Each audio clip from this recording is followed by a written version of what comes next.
Hey everyone, I'm back. Um, Today I want to chat about banking and a couple of terms people may or not be aware of and the significance of them. Excuse me. In respect to banking and banking type transactions. Two terms we're going to talk about is general deposit and special deposit.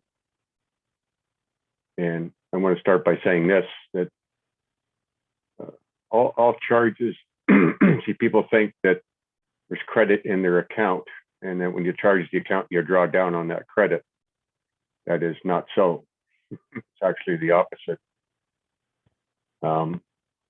So, for example, on your bank statement, it shows a figure of, say, that there's $1,000 on deposit or $1,000 there in your account on your bank statement. That's what you're believing. There's $1,000 in my account. Well, that actually is what the bank owes you. There's no $1,000 in your account. And that's under general deposit. So just to explain that, what's happening is you go into the bank and you make a deposit, let's say $1,000, cash, check, doesn't matter, or it's done electronically. Under general deposit, as soon as that money goes into the hands of the bank, it belongs to the bank.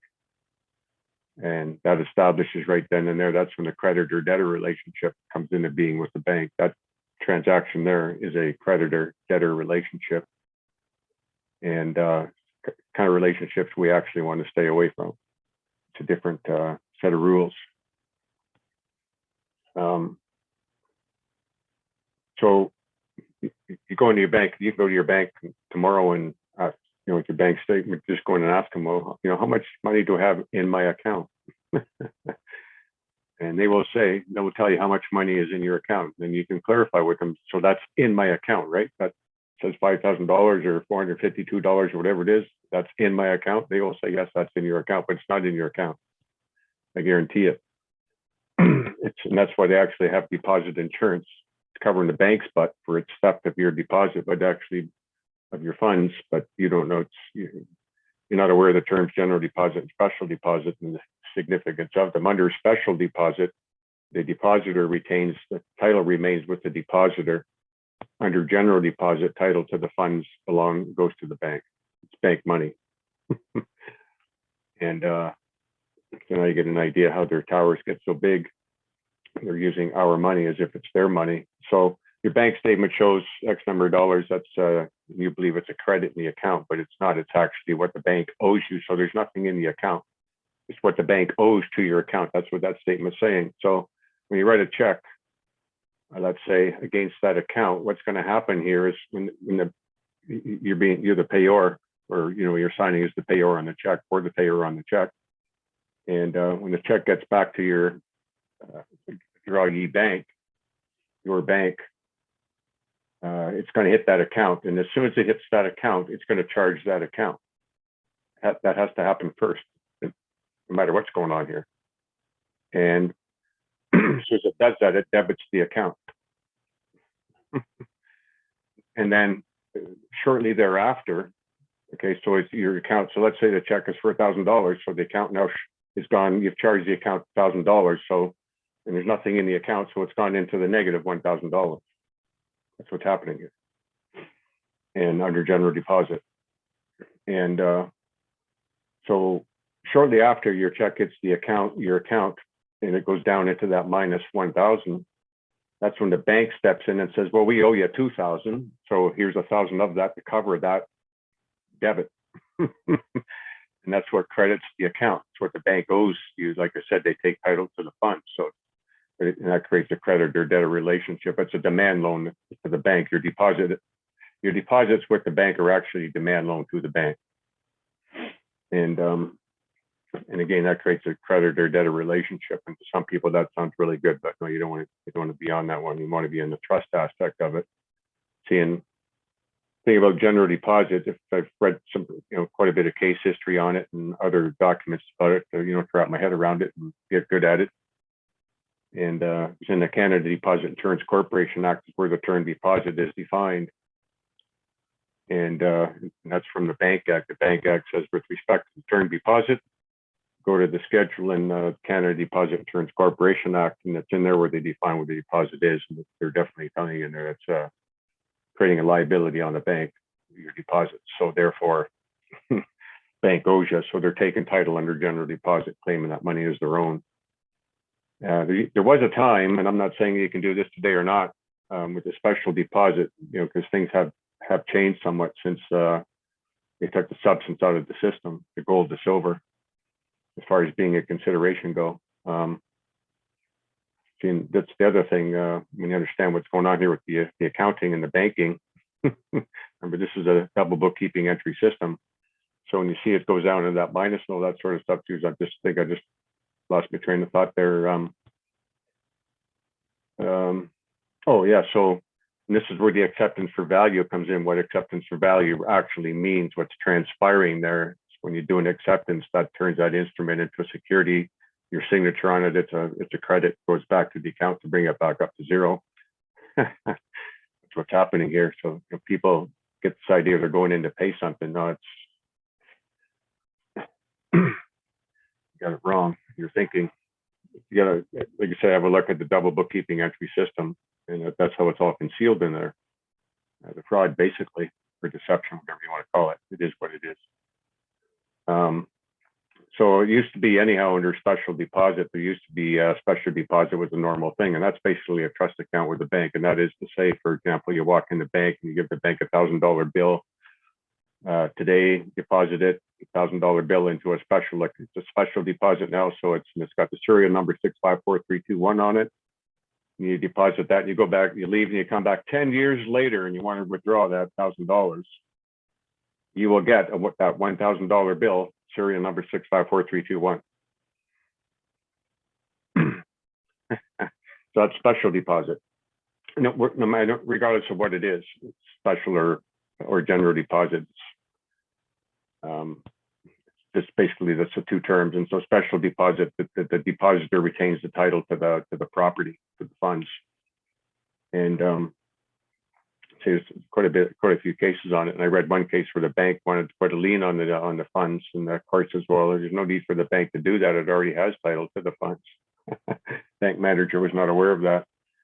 It's back in older times, back in the 30s or 40s, I think that case was. It's interesting. So point I really want to get across here is that with respect to banking and anything, it's seen when you get a hydro bill or a phone bill comes in the mail, that's evidence that they have already charged your estate. Now they're looking for the credit. That's what they're actually looking for, is the credit from you. It's what you do on that piece of paper now. And with other mechanisms, other things in place before you don't just start taking pieces of paper and write acceptance for value on it.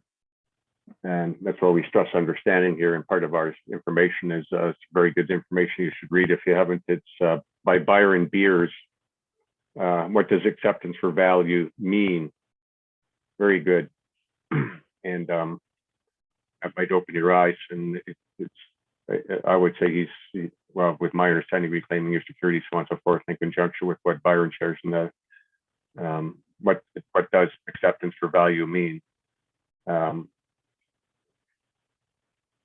He's on the money with it, and everything jives with, like I say, with my understanding, securities and then general deposits, special deposits, that sort of stuff.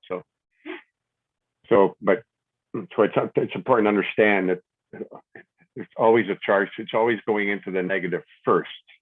It's not drawing down on credit. There's no credit actually here. The only time that there is actually credit now is your promise to pay. If that hits a securities account, it credits the account.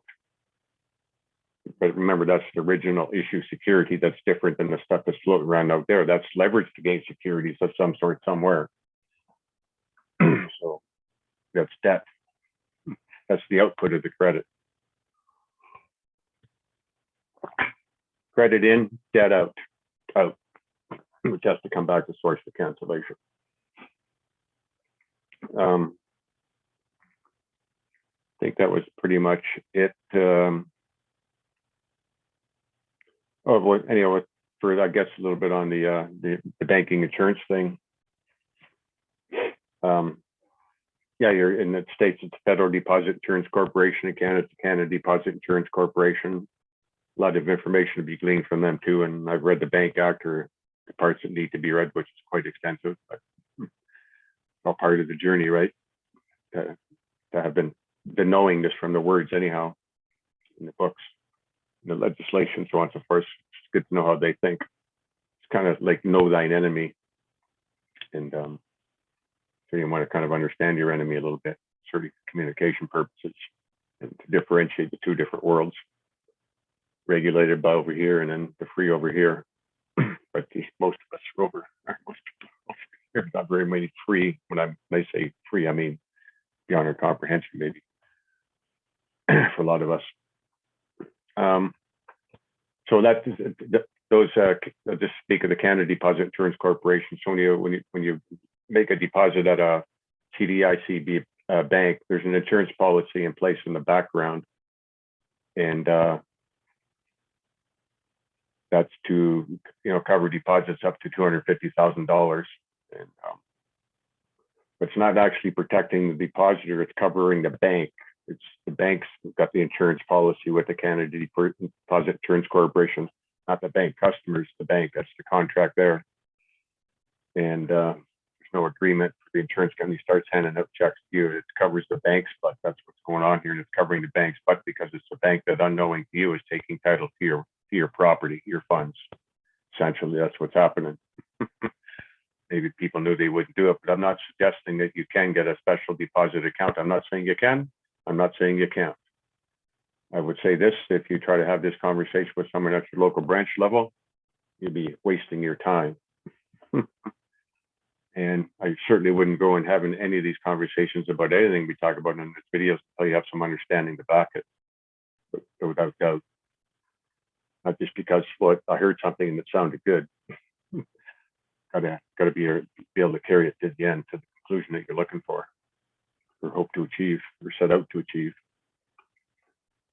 So that's all the insurance is doing there. And if you read the legislation, and again, that's where the definition of deposit is.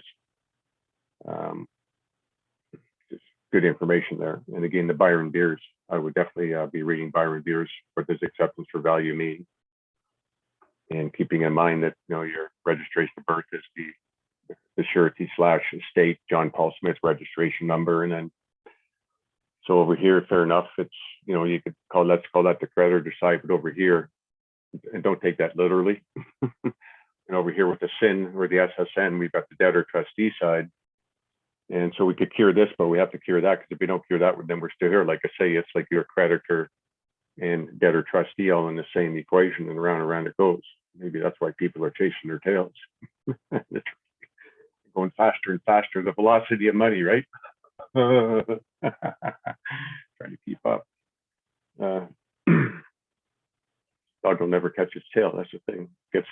And then you get dizzy, and then you drop that. Anyhow, so that's the key thing I wanted to get across was what's actually going on in your bank statements, and when you get bills, so on and so forth in the mail. It's evidence that it's already been charged to the account. That's what's going on here. It's not drawing credit from anywhere, but it's evidence that the account, just call it the birth account, estate has already been, the estate has been charged. The debtor trust has been charged. That's trust number one. Has been charged already, so it's gone into a negative. See, and this is the thing. This is the problem. Nobody's bringing any of this back, so it just keeps a bigger negative. Nobody's coming home on it. This is all just accumulating negative energy. Quite frankly, maybe that's got something to do with the situation on planet Earth. It wouldn't surprise me. My opinions on that, but or my knowingness on that, but I'll keep it to myself. It's another conversation. I'm not going to go there here. To each his own. It's all good. So anyhow, so that's. By reading and seeing these different things, you can connect the different dots in your head and get a better, clearer picture of what Wonderland is, and the parts within it, and how they connect and how they work together, kind of thing, in a almost like a chaotic way. Somehow it just works. It's like driving down the highway. Cars going east and west, 100 miles an hour in different directions, 4 feet apart. It's like I always just marvel at that There was a lot more head-ons, but works, right? And so, but yeah, so it starts with a charge to the account first here to the debtor trust. It's going into the negative, and got to get that back up to zero. And and you cannot do that with after-tax dollars. That's also charged to your C. So hence the return. That's what the tax return is trying to get all this back, believe it or not. It's return to your estate. It's tax return. Where did it come from? From here, where it's got to go back, return to, you see? But we think, but because of this, like I say, the chômage over here with the SSN, we're the debtor trustee, and the government's, the Treasury basically is deemed to be the Treasury, or believed to be the Treasury. Then you can see how it can't get back home. That's what we have to deal with these things to free that up, so then it can get back home and bring that credit up. If I could put it that way, or pardon me, just add credit to the account to bring it up. So it's like an empty bucket. You want to fill up the bucket with water. Every time there's a charge, they're taking some water out of the bucket. It's a big bucket, bottomless pit, really. But the burdens just keep getting bigger, and then the need for more money and income gets greater. It's a vicious cycle. Let's say chasing our tails. So I just wanted to do a little blurb on that for the interest sake, really. But like I say, where it is important, and this is the thing about a securities account. A securities account basically is a special deposit account. Although I would definitely specify any business deal you might be undertaking with respect to securities, meaning promises to pay, and getting them into a securities account. And understanding also what the purpose of that is. There's no drawing on that per se. So all for set off. The whole thing is set off. There's no lawful legal money and money of substance. Securities, exchange of securities. So it's pieces of paper form electronically. No. But interestingly, on mortgage documents here in Ontario, anyhow, they must be signed. They can do everything else electronically and by Zoom or whatever, or Skype or whatever. But when it comes time to these formal documents, they got to be in front of a lawyer and have all their proper IDs, so on and so forth, to sign it. My son's fiance is a law clerk. That's what they do. So yeah, it's important to understand these things, but that's where the problem is. You see, it's over here with the SSN, SIN number, that beneficiary trust, this trust number 2. This is the debtor / trustee. And so that has to be dealt with. So regardless of what good's being done down here, if this is not dealt with, see, it's so what? It's not going to cure this problem here. This is, we're going back to this where we go back to our 18th birthday, you see. And on these things, as far as reclaiming goes. So anyhow, that's all I wanted to chit chat about, was a little bit on banking. A couple of things I thought I should mention in addition to the first part of this video. That is under special deposit, fall deposits such as consumer type deposits were on special deposit. There would be no need for deposit insurance. And going back to the example I gave earlier with the $1,000 bill, everybody makes a deposit. You deposit the funds in the bank, like it's $1,000 bill number 654321. Go back 10, 20, 50 years from now to withdraw that $1,000 bill that's going to have number 654321 on it. In other words, it never leaves the bank. It's there for you and you only. And the bank's holding it. That's like I say, that's more like a trust situation for sure. But not quite. It's not how the court would look at it. The bank's basically doing you a favor, and they would be. But that's neither here nor there. So if everyone's deposit was a special deposit like that, then your deposit would go in the bank. It would be there. The bank wouldn't have title to it. They couldn't take it. They couldn't do anything with it. Nothing. So, and that be the case, there'd be no need there wouldn't be any runs on the banks. No need to run on a bank. Your money's there. But that's run on the bank, and that's because the bank has taken title, your money's not there, and not everyone's going to get their money, their deposits out. So so under special deposit, defaulted consumer deposit, so-called, where special deposit, there'd be no reason for deposit insurance. Simple as that. So that's just further evidence that the shenanigans going on. And also, just a quick reminder on our securities, they too are presumed general deposit. For example, your promises to pay, they're also presumed abandoned. So it's a presumed abandoned general deposit, kind of the same thing, right? Just, yeah, go ahead, bank, take it. And again, under general deposit, the bank would take title to those to that promise to pay, and they do it and turn around. And so basically, you've given the bank $500,000 promise to pay. You hand the bank $500,000. Now they're going to turn around and lend it to you, and then you're going to pay that back plus interest. Do the math here. And then there's other leveraging going on besides all of that. So that's what they're leveraging on, is your promise into the future, right? It's all securities futures. And then there's, of course, betting if people are going to make it or not. So, which was what the 2008 crash was about. Give credit to people who's no way they could pay back these debts, and then bet that they're not going to pay. It's a win-win situation. So there's that. And then in the previous video too, with respect to the SIN, is right now your straw man, the SIN number, entity there, person is identity is presumed debtor trustee. Of course, you're mixed in the equation because you're acting the part of the trustee. But nonetheless, my point here is that the treasury basically is deemed to be the beneficiary. And so as long as it's the beneficiary and your estate's not the beneficiary, how can it possibly get back here to bring that account back up to zero? You see, so it's very important that this is cured here so that can come back now. Come back home, as I like to say, return to source, so that all that, that charging that's been going on and the debiting going on, now it can come back to get rid of that bit by bit. So it's like you're adding water into the bucket to bring it back up. And then the cup runneth over, right?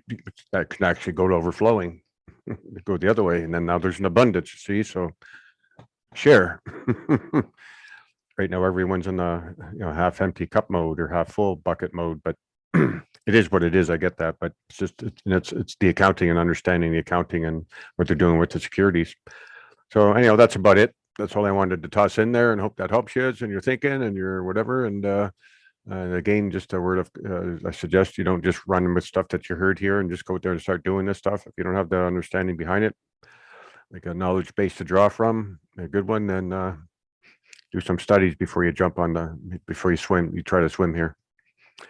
That's it. God bless, love you, and we'll talk again when we do. Ciao for now.